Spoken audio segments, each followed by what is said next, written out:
Convido a você que abra a sua Bíblia na carta de Paulo aos Romanos, no capítulo 1, verso 16 ao verso 17. Apenas 2 versículos do capítulo 1 de Romanos, que diz assim: Pois não me envergonho do Evangelho, porque é o poder de Deus para a salvação de todo aquele que crê, primeiro do judeu e depois também do grego. Visto que a justiça de Deus se revela no Evangelho, de fé em fé, como está escrito: o justo viverá por fé.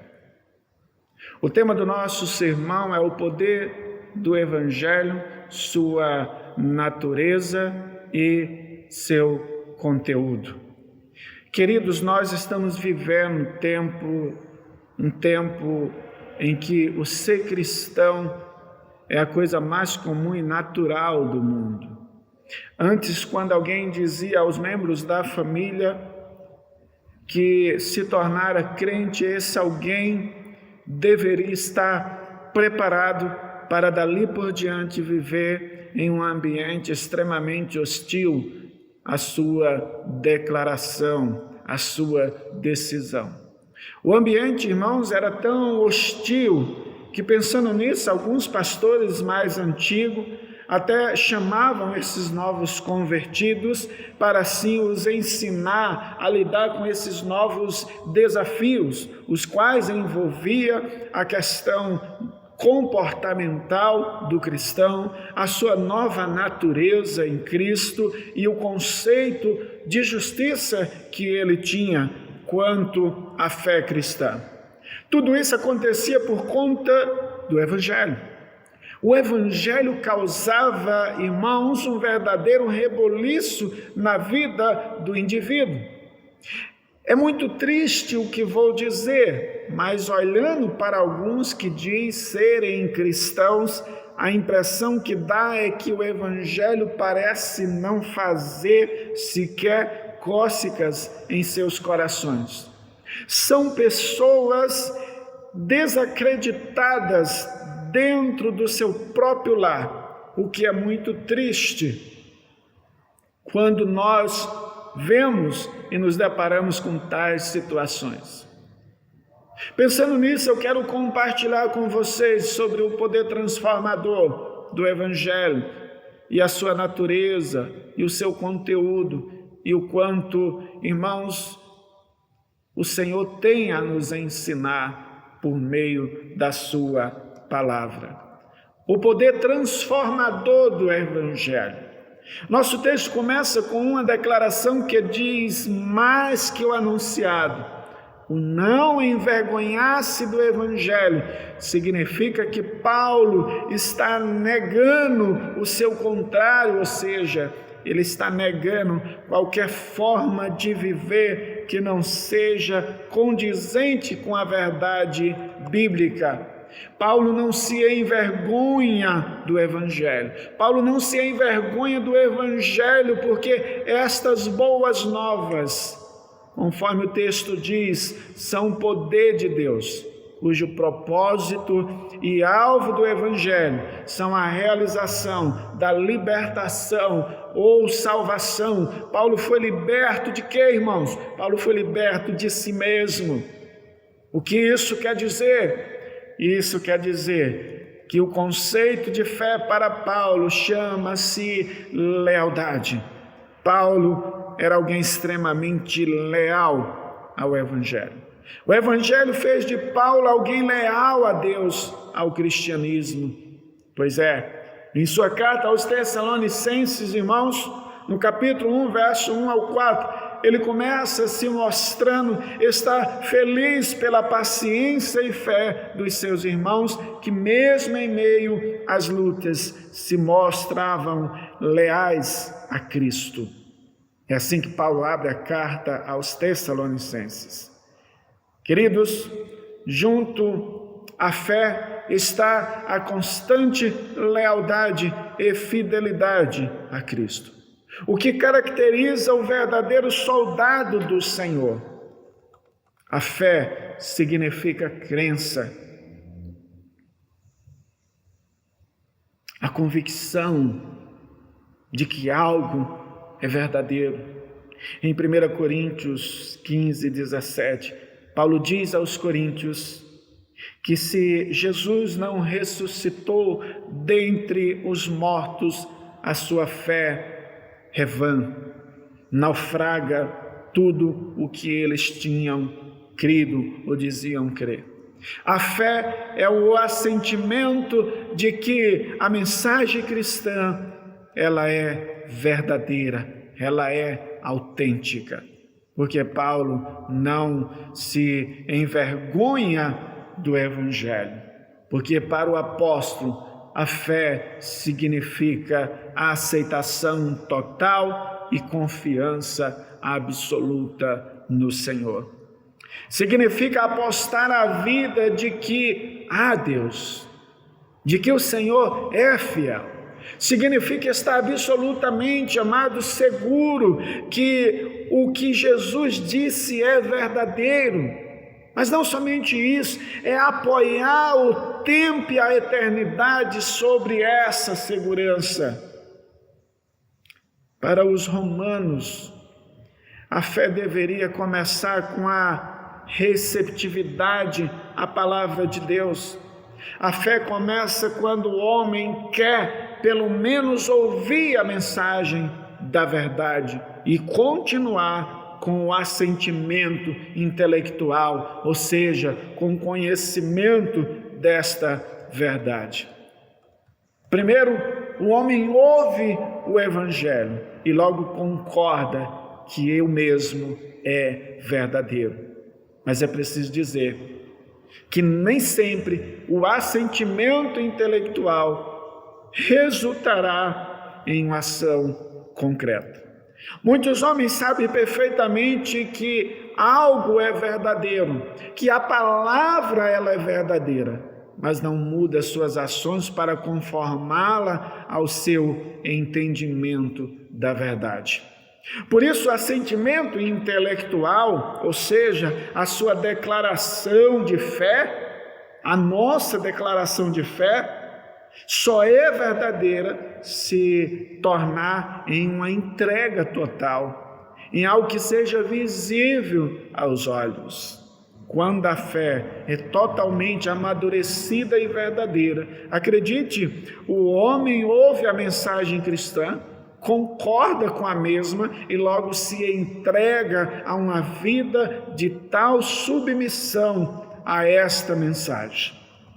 Foi esta a experiência de Paulo, de verdadeira entrega ao Evangelho e confiança ao Evangelho. Ou seja, o poder transformador do Evangelho mudou a vida de Paulo, mudou a sua concepção de mundo, de verdade, e o trouxe para si.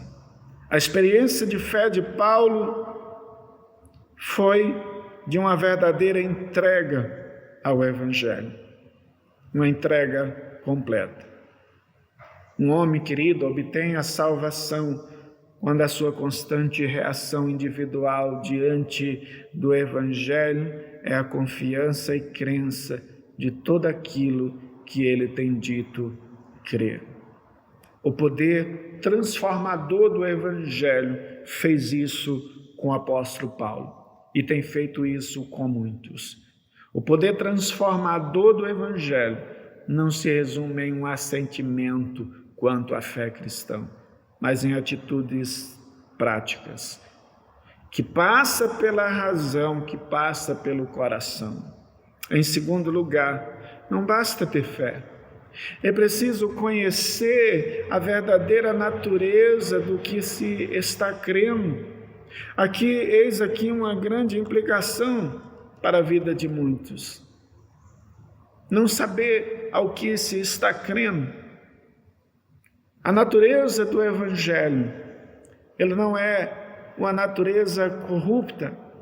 A segunda declaração de Paulo é sobre justamente a natureza do Evangelho. Para isso ele diz, se o Evangelho, seu Evangelho, o poder de Deus para a salvação. Essa expressão deixa claro de que o Evangelho ele é de Deus, vindo de Deus, e não, irmãos, uma elaboração da vontade ou mente humana. Se alguém tem dito que o Evangelho é uma invenção humana, esse alguém está equivocado, porque o Evangelho, ele é salvador, restaurador, e a sua natureza, ela é divina. Pergunta a você, qual o seu conceito da salvação, do Evangelho de Cristo? Quantos cristãos têm menorizado e até se distanciado do real conceito de salvação apresentado pelo Evangelho de Cristo? É da natureza caída, amados. Nós, homens, temos uma visão reducionista deste termo. Paulo aqui está combatendo uma filosofia especulativa que envolvia o natural e o moral. Por isso, a expressão poder de Deus para a salvação. Para Paulo, a natureza do Evangelho é muito superior a todas essas filosofias. Por isso, a salvação física e espiritual não era algo totalmente de outro mundo, mas envolvia toda a vida do homem. O Senhor tem um interesse e tem poder sobre toda a vida do homem. A natureza divina e humana do Evangelho tem como propósito resgatar o homem em corpo e alma, ou seja, era uma transformação. A natureza do Evangelho nos traz uma transformação completa na alma, no espírito, na carne. Ela torna visível aquilo que está invisível. Não era que a salvação desse ao homem uma vida livre de ameaças e perigos, mas sim lhe conferia algo que dava segurança à sua alma. Acontecesse o que acontecesse, o homem tinha sua alma assegurada no Senhor. O homem é salvo de uma geração corrupta e severa. O homem que tem esta salvação cristã possui um tipo de antisséptico divino que o protege da infecção do mal que há no mundo ao qual ele vive, desta corrupção generalizada que o homem vive, enquanto que o não salvo é o homem que se acha extraviado no caminho errado, um caminho que leva à morte. O salvo é o homem que foi posto no caminho correto. Um homem sem Deus, amado, é como um escravo de um amo do qual não pode escapar. O homem sem Deus é como um paciente que pode até diagnosticar a sua enfermidade, que sabe o que anda mal, mas não é capaz de achar o remédio adequado. Só o Evangelho pode salvar e libertar o homem da tirania, do pecado e do medo. Sem uma real compreensão da natureza da salvação, da natureza do Evangelho, a única possibilidade para o homem é a condenação. Queridos, a fé cristã veio a um mundo desesperado, oferecendo salvação, uma segurança que pode manter o homem seguro no tempo e na eternidade. Esta é a real natureza do Evangelho. ou seja, o poder salvador de Cristo.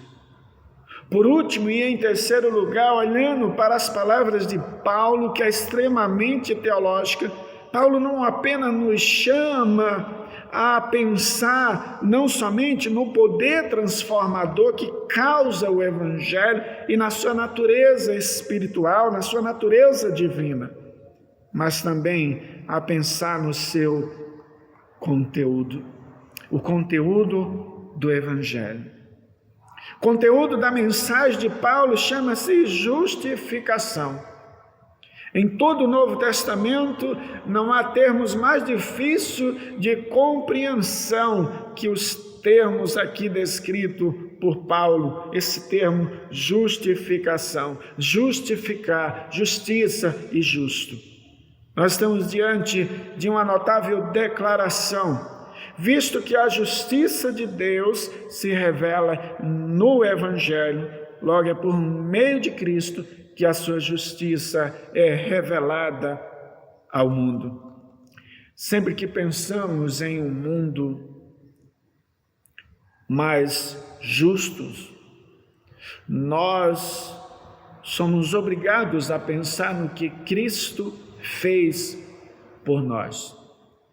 E talvez a sua pergunta seja: pastor, o que isso quer dizer? Isso quer dizer que a justificação é uma ação que acontece na eternidade, mas que se revela por meio da relação correta entre Deus e o homem. O justo é o homem que está nesta relação, nesta correta relação para com Deus.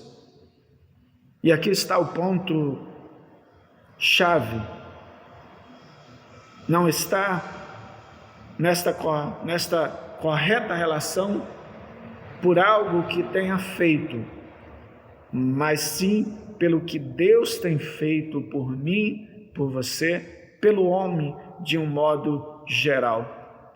O homem não está nesta correta relação, irmãos, porque tinha completado meticulosamente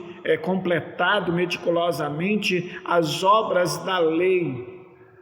Está nesta relação porque com fé total se entregou ao maravilhoso amor e misericórdia de Deus. Isso quer dizer que a justiça não se dá por uma mera questão comportamental, mas, sobretudo, por uma vida de fé e esperança em Cristo. Eis a razão pela qual o profeta Abacuque chega à seguinte conclusão: porque ainda que a figueira não floresça, nem haja fruto na vide, ainda que decepcione o produto da oliveira e os campos não produzam mantimento, ainda que as ovelhas da malhada sejam arrebatadas e nos currais não haja gado, todavia, eu me alegrarei no Senhor, exultarei no Deus da minha salvação. O conteúdo do Evangelho é a justiça que está revelada por meio de Cristo, a qual Deus concede ao homem.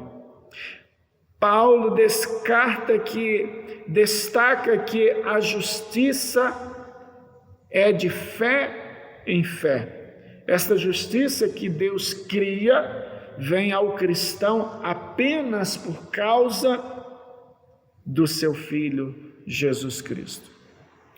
Nesse sentido, irmãos, o crente vai cada vez mais se tornando consciente de tudo quanto significa a justiça de Deus e o quanto deve, com verdadeira confiança, entregar-se ainda mais ao Senhor. Em um tempo que se tem falado muito sobre injustiça social, tantos termos de injustiças, o Senhor está dizendo: creia de que em Deus não há injustiça. Confie no Senhor. Por isso Paulo, ele encerra dizendo: o justo viverá por fé. Creia no Senhor. Eu quero concluir dizendo que frente a tudo isso, talvez você pense: pastor, eu entendi, mas como saber que isso é uma realidade na minha vida? Eu pergunto a você: você tem vivido pela fé, ou você é daqueles que tem feito da fé um antídoto que só se faz necessário em tempo de crise? Um antídoto esporádico que nem sempre está lá presente em suas atitudes. O evangelho no qual você creu é poderoso para o salvar, transformar a sua vida, por ser ele de uma natureza divina e o seu conteúdo, seu próprio Cristo. Nela não há injustiça. No Evangelho não há injustiça, na palavra de Deus não há injustiça. As pessoas podem até não poder fazer nada por você, mas Jesus pode. As pessoas podem até ser injustas com você, mas em Cristo não há injustiça. Confie sua vida ao Senhor. Confie no poder do Evangelho, no poder transformador do Evangelho.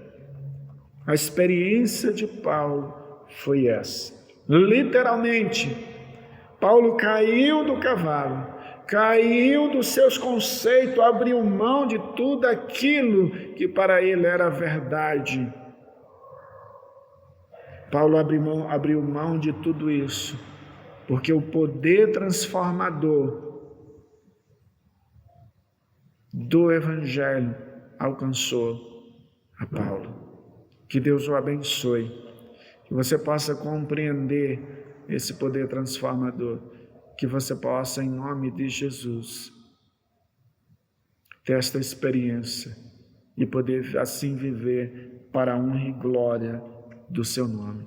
Deus o abençoe, Deus o anime, Deus o encoraje a ser alguém que testifica sobre esta verdade e que de fato não se envergonha, alguém que de fato tem aberto mão de tudo aquilo em prova do Evangelho, tudo aquilo que outrora dominava a sua vida.